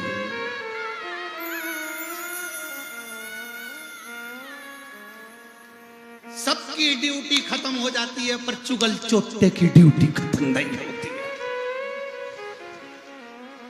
सबको तनख्वाह देना पड़ती है। देखो, विधायक जी से पूछना, सांसद जी से पूछना, कलेक्टर से पूछो, एसपी से पूछो, मुख्यमंत्री जी से पूछो, प्रधानमंत्री जी से पूछो, बड़े बड़े महाराजों से पूछो, बड़े बड़े मिनिस्टर से पूछो कि उनको अपना प्रचार करने का पैसा देना पड़ता है, पर चुगल चोटे को पैसा नहीं देना पड़ता, वो अपने आप प्रचार करता है, अपने आप। निंदा करने वाला एक ऐसा ड्यूटी करता है कि बस वो दिन रात 24 घंटे एक ही काम करता है कि इसकी निंदा कैसे करना है, इसकी निंदा कैसे करना है, इसकी बुराई कैसे करना है। उसको कोई तनख्वाह नहीं देता, पर वो पूरी ड्यूटी निभाता है टाइम टू टाइम। रात मिलेगा तो मोबाइल लेके बैठ जाएगा, एक दो कमेंट्स तो कर ही देगा, नशे में भी होगा बेवड़ा तो भी कमेंट्स कर ही देगा, ड्यूटी पूरी निभाता। निंदक, चुगल चोटा, निंदक की नौकरी बड़ी विचित्र, बड़ी विचित्र।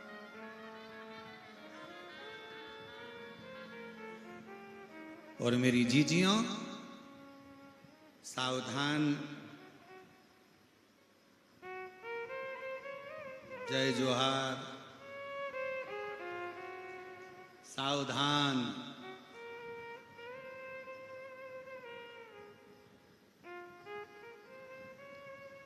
तुम जब अपने घर में अच्छे से रह रही होगी ना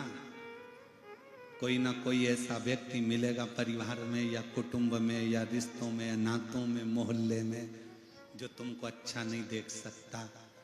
उसका काम भड़काने का है, चुगली करने का है, आग लगाने का है, अच्छा नहीं देखता है। निंदक की नौकरी एक ऐसी नौकरी है जो बिना पैसे के दी होती है, जो दिन भर बैठकर तुम्हारा केवल दुष्प्रचार करता रहता है।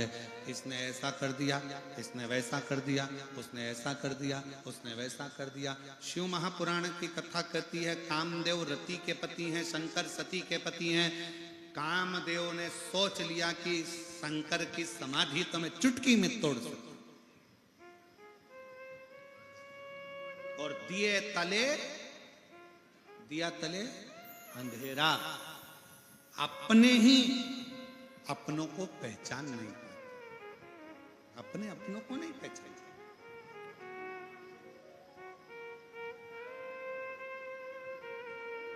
जब कोकपुर में कथा हो रही होगी ना, तो कांकेर के कई लोग विचार कर रहे होंगे, हो कोकपुर में कहां कथा होगी, इतना छोटा सा तो गांव, कौन कराएगा, कहां होगी, कैसे होगी। और जब कथा का आज 5वां दिन हो गया तो आधे से ज्यादा लोगों की नींद भी उड़ी होगी। बताओ, कोकपुर में हो गई, और अपना कांकेर तो रह ही गया, कोकपुर में हो गई। चिंता कैसे, अब उसको कौन बताए। हम तो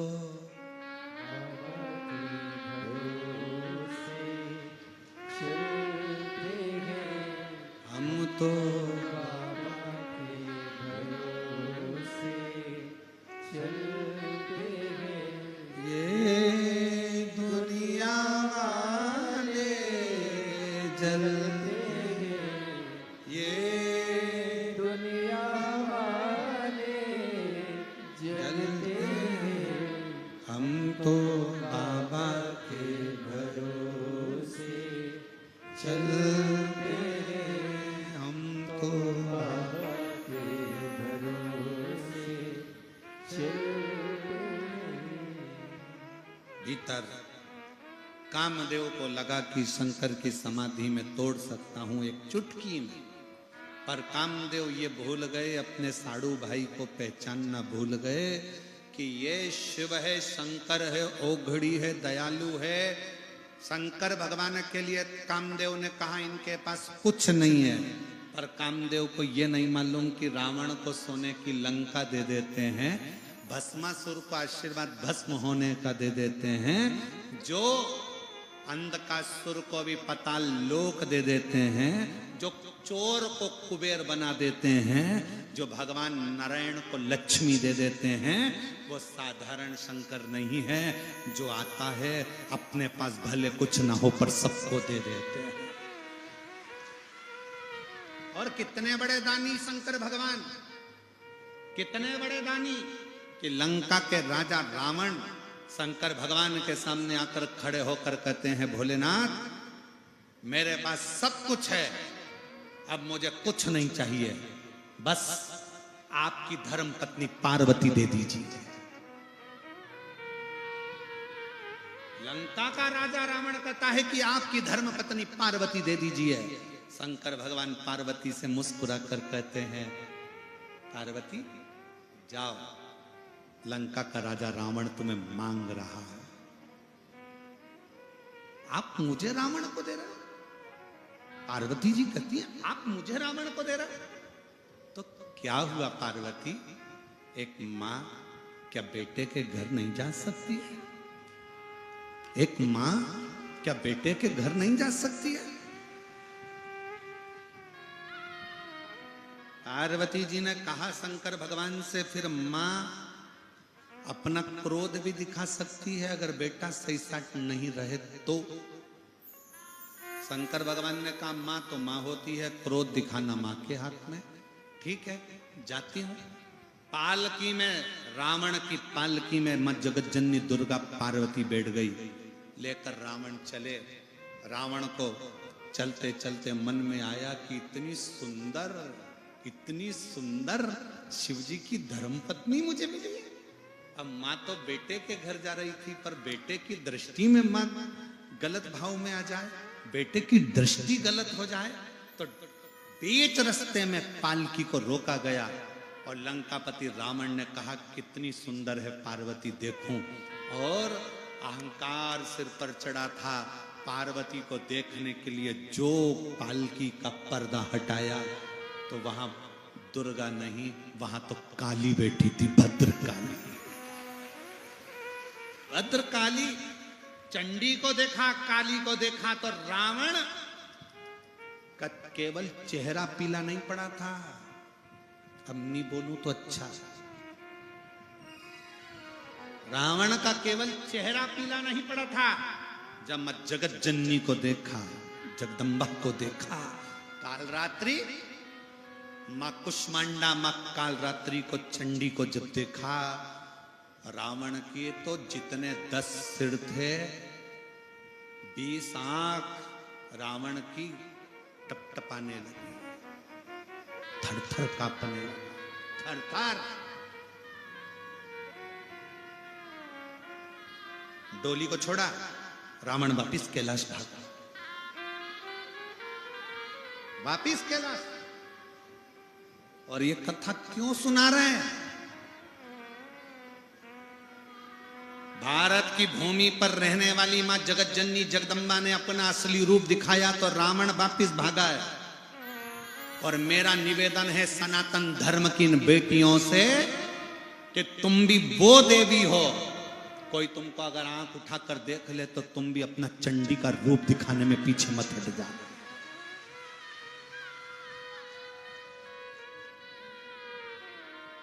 तुम भी अपना चंडी का रूप दिखाने में पीछे मत हटना। तुम भारत की वो बेटी हो। रावण भागा, कैलाश पर गया, शिवजी के पास। शंकर भगवान नेत्र बंद करके बैठे थे। रावण चिल्लाया हर हर। तो तुम क्यों चिल्ला रहे हो? रावण चिल्लाया था।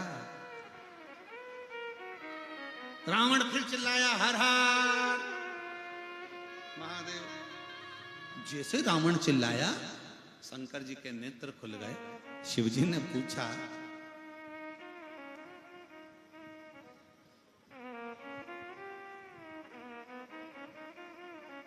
शंकर भगवान कुछ बोलते उससे पहले शंकर जी ने नेत्र खोल के वापस नेत्र बंद कर लिए। क्यों? कमरे में पिता, माता और बच्चा तीनों हैं। रावण बच्चा है, शंकर जी पिता हैं, जगत जननी मां। बहुत सावधानी से सुनना। जब मां अपने बेटे को जब चंडी बनकर डांटती है ना, तो पिता भी कुछ नहीं बोलते हैं, चुपचाप या तो मुंह ढक के सोएंगे या फिर अपना मोबाइल चलाते रहेंगे। और बच्चा चिल्ला पापा पापा, क्योंकि पापा को मालूम है चंडी का मुंह कभी भी इधर भी हो सकता है। अभी उधर है, जगदम्बा तुरंत पलट के इधर आ जाएगी, तो अपन तो चुप रहो, नहीं तो फिर वही वाली बात आ गई, काल के पंजे से माँ का बताओ।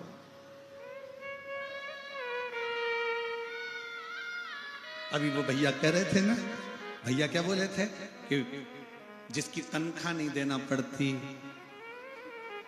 कौन सी नौकरी है, तो कहा श्रीमती की नौकरी।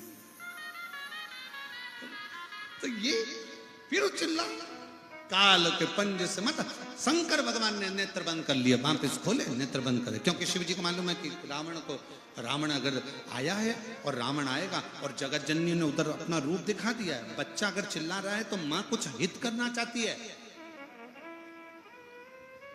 मां बच्चे का कुछ हित करना चाहती है, मां बच्चे को कुछ अच्छा देना चाहती है। बोले नहीं।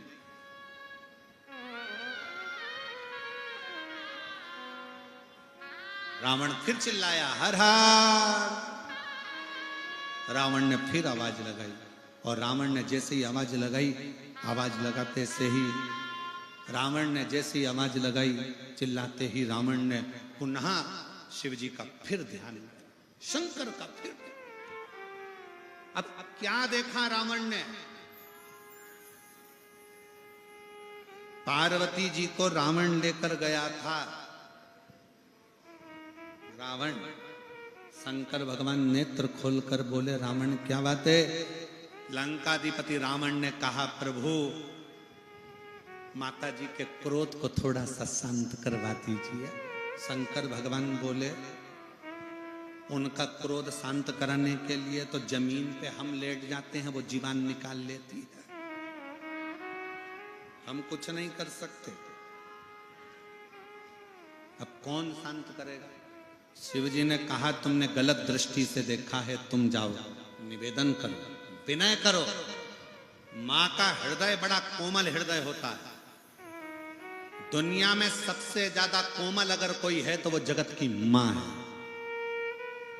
दुनिया में सबसे ज्यादा कोमल है तो वो घर में रहने वाली बूढ़ी मां है।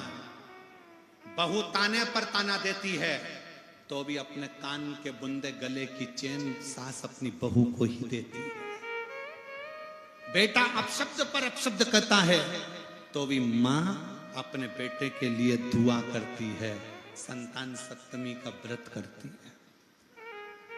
केवल एक मां दुनिया में ऐसी होती है जो हजारों ताने सहकर भी देती है। दुनिया में दो मां, एक अपने घर में रहने वाली बूढ़ी मां और एक पूरे जगत को दूध पिलाने वाली गौ मां, गौ माता कटने के बाद भी दुआ देती है, बेटा मैं बूढ़ी हो गई थी तो कहीं मुझे रख देते, पर मुझे काटते तो नहीं। मां, जगत की मां, मां।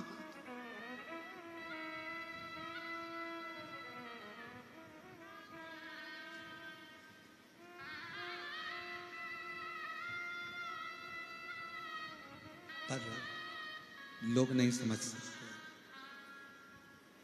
लोग नहीं समझ सकते।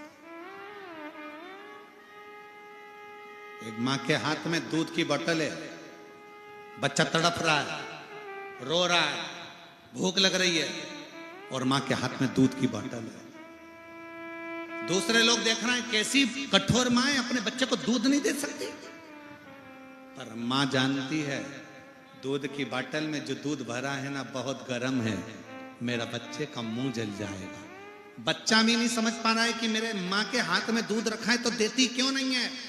आसपास के लोग कह रहे हैं माँ के हाथ में दूध रखा है, बच्चे को पिलाती क्यों नहीं है? पर माँ अंदर से जानती है कि मेरे बच्चे का मुंह जल जाएगा। बेटा भी माँ को गलत समझ रहा है और दूसरे भी माँ को गलत समझ रहे हैं, पर माँ का दिल तो माँ का दिल होता है। थोड़ी देर बाद ठंडा कर कर हाथ में देकर देखकर ठंडा हो गया, तब बच्चे को देती है।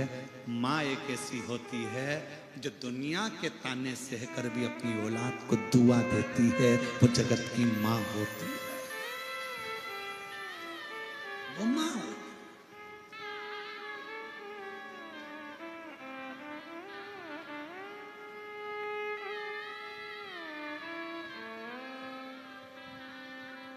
है। एक अवस्था बूढ़ी माँ की आती है जिस समय उसकी आंखें भी थक जाती है। दुख न लागी है माँ तेरी अखियां, नैनों से नींद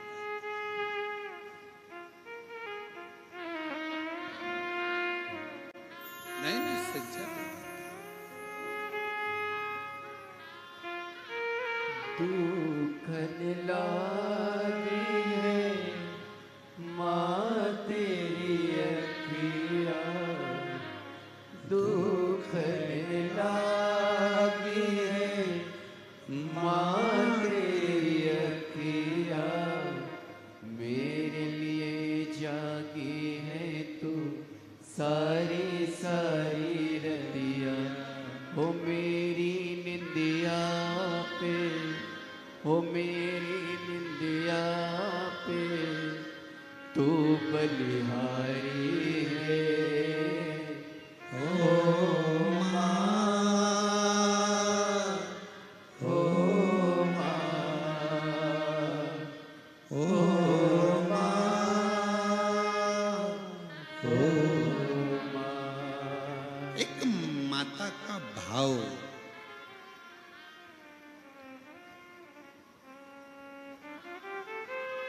दूध की बोतल हाथ में है तो भी नहीं देती है।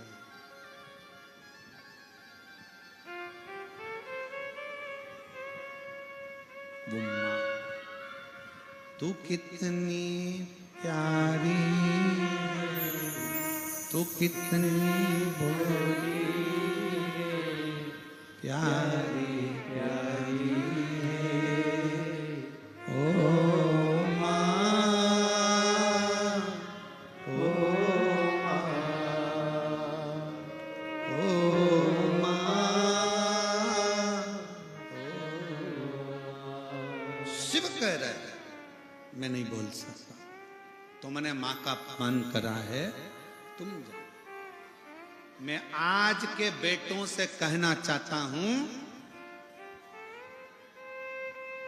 दुनिया का दिल दुख गया ना चलेगा, पर अगर माँ का दिल दुख गया तो जिंदगी में रोना जरूर पड़ेगा, रोना पड़ता। माता का हृदय ना रो। रावण, तुम मुझको कुछ कहता ना चल जाता, पर तू जगत जननी पर गलत दृष्टि दे रहा, जगदम्बा पर गलत दृष्टि। तो रावण समझा नहीं है।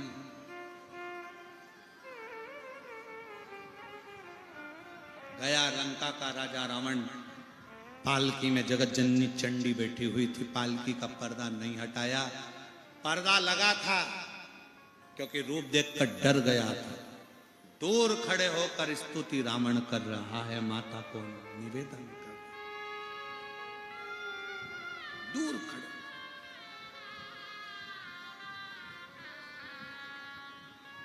पूत कपूत सुने हैं पर ना माता सुनी को माता।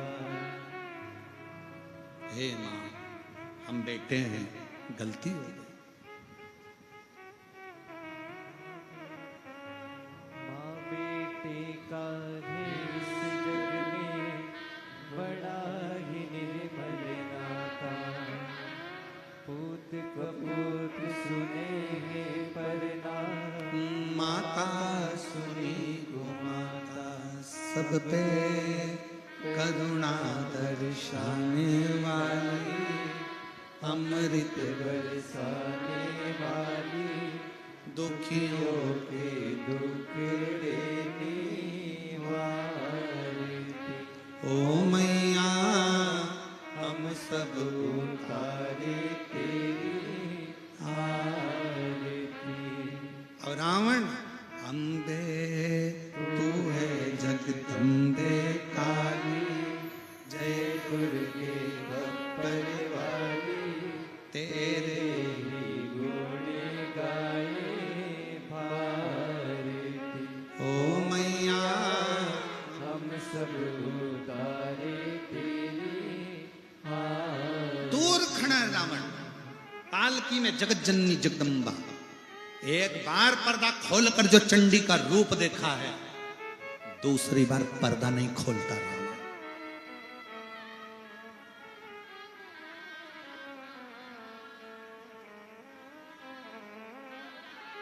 दूसरी बार पर्दा नहीं खोलता रावण। पर्दा खोले तो कैसे कैसे दूर खड़ा है।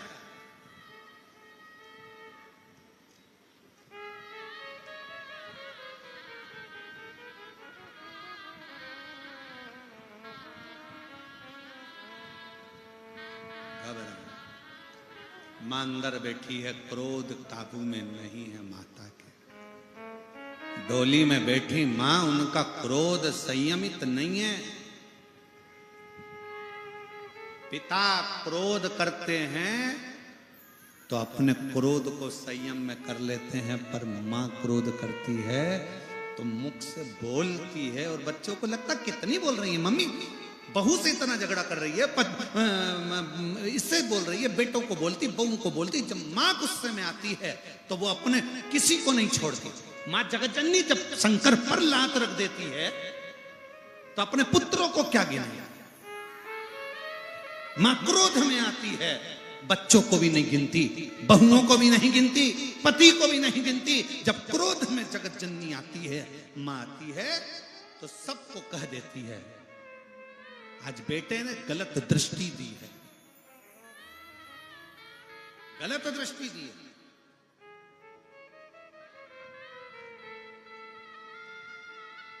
और वो गलत दृष्टि ठीक नहीं है, गलत दृष्टि ठीक नहीं।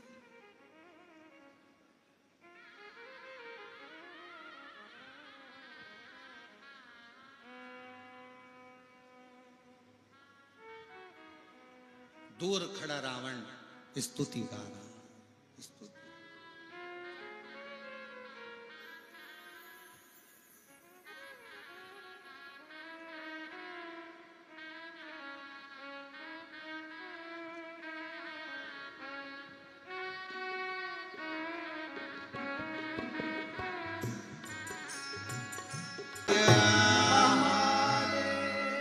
बोल दंतेश्वरी माता की, कांकेश्वरी माता की, हर हर महादेव। अपने स्थान पर बैठकर भगवान शिव से अपने मन का भाव, लंकाधिपति रावण कह रहा है, मां मेरे क्रोध आपका जो स्वरूप देखा है मां क्षमा कर दीजिए। मां फिर निर्मल भाव से रावण से कहती है, मुझे मेरे घर छोड़कर आ। रावण जगत जननी को फिर शिव जी के पास छोड़कर आते हैं।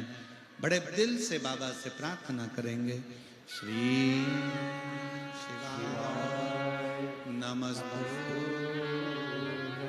श्री शिवाय नमस्तु, श्री शिवाय नमस्तु,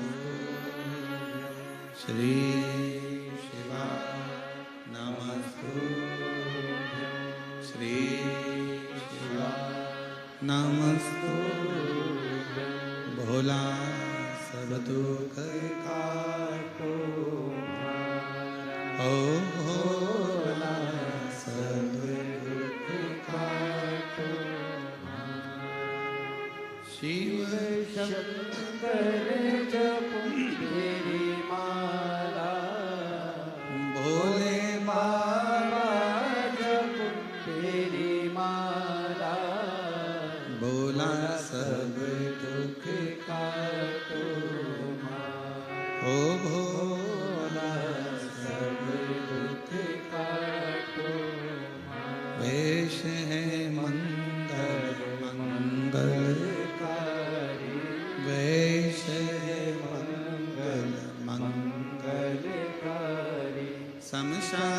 वासी हमारा, शमशान वासी हमारा, होगा सब दुख का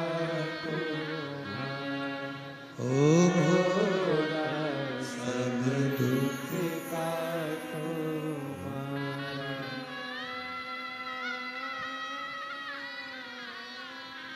भगवान शिव ओगरदानी त्रिकालदर्शी की कथा कहती है। भगवान शिव का आनंदमय भाव लंकापति रावण ने दर्शन किया। गौरी शंकर विराजमान होते हैं। सुंदर कुंदकेश्वर महादेव पधारते हैं। जोरदार ताली बजाकर स्वागत करिएगा। और बड़े आनंद के साथ भगवान शिव जी की मंगलमय कथा आज 5वें दिन की विराम ले रही है। कल कथा का छठा दिवस रहेगा। कल कथा की शिवरात्रि का भी प्रसंग रहेगा।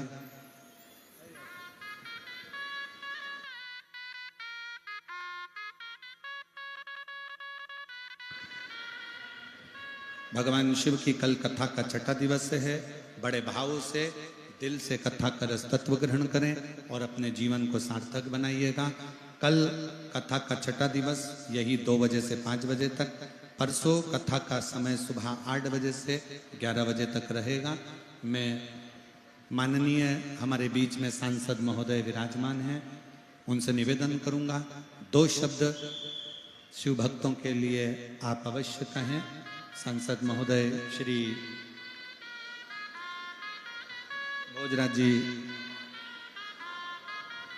जी नाथ जी हमारे बीच में 2 शब्द कहेंगे। उसके बाद में आरती का क्रम फिर प्रारंभ होगा। और बड़े भाव से एक बार जोरदार ताली बजाकर माननीय सांसद महोदय। हर हर महादेव। आज कांकेर कोकपुर में शिव महापुराण की इस पावन कथा में आकर के भगवान शिव के जो कथा है उसको सुनने का परम सौभाग्य प्राप्त हुआ। वेद व्यास में विराजमान महाराज श्री जी का मैं साष्टांग प्रणाम करता हूँ और पूरे क्षेत्रवासी और देशवासी सभी आम जनता के लिए भगवान भोलेनाथ जी से प्रार्थना करता हूँ कि भगवान सबकी मंगल कामना पूरा करे, सबको सुख दे, शांति दे, समृद्धि दे। इतना ही मैं प्रार्थना करता हूँ। भगवान भोलेनाथ के चरणों में साष्टांग प्रणाम करता हूँ। जय जय श्री राम। मैं माननीय